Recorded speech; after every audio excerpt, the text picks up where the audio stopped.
சமீப காலத்துல நிறைய patients R on aspirin and heparin. இது ரெண்டுமே சில பேஷண்ட்ஸ்க்கு இப்போ நம்ம ப்ரிஸ்கிரைப் பண்ணுறோம். ஒன்று, அது வந்து இப்போ ஐவிஎஃப் ப்ரெக்னன்சிஸ் ஜாஸ்தி ஆகிறதுனால இருக்கலாம்.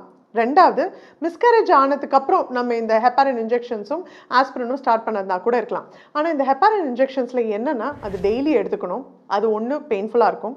ரெண்டாவது, சப்கியூட்டேனியஸில் பேஷண்ட்டே தானாகவே போட்டுக்க வேண்டியிருக்கும். ஸோ கொஞ்சம் அன்கம்ஃபர்டபுளாகவும் பெயின்ஃபுல்லாகவும் இருக்க வாய்ப்பு இருக்குது. ஆனால் அது எதுக்காக கொடுக்கறது நீங்கள் யோசிச்சு பார்த்தீங்கன்னா, முன்னாடி நான் சொன்ன மாதிரி ஹார்ட் பீட் ஸ்டாப் ஆன ப்ரெக்னன்சிஸோ, மிஸ்கேரேஜஸ் ஆனதோ, இல்லை அன்ஃபார்ச்சுனேட்லி குழந்தை லாஸ் ஆயிருக்கு, இல்லை அம்மாவுக்கு எதான வந்து முன்னாடியே வந்து ரத்த ஓட்டம் சரியாக போகல, அம்மா கிட்டேருந்து குழந்தைக்கு பிளட் ஃப்ளோ சரியாக போகல, கர்ப்பப்பையிலேருந்து யூட்ரைன் ஆர்டரி ஹை ரெசிஸ்டண்ட்டாக போகிறது அப்படின்னு இருக்கும்போது ஹெப்பாரின் கொடுப்போம். அது என்ன பண்ணும் அப்படின்னா, நம்ம குழந்தைக்கு நஞ்சுக்கொடியிலேருந்து தானே ரத்த ஓட்டம் வரணும், அம்மா கிட்டேருந்து ரத்த ஓட்டம் வரும்போது அது ரொம்ப அடைச்சு ரெசிஸ்டண்ட்டாக வரும்போது சரியாக பிளட் ஃப்ளோ போகாது.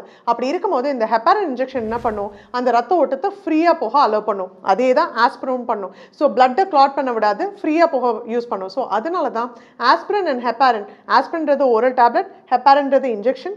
அதை எடுத்துக்கும் போது குழந்தைக்கு பிளட் ஃப்ளோ ஃப்ரீயாக போகணும், நார்மல் ஃப்ளோவில் போகணுன்றதுக்காக தான் இந்த இன்ஜெக்ஷன்ஸ் கொடுக்குறோம்.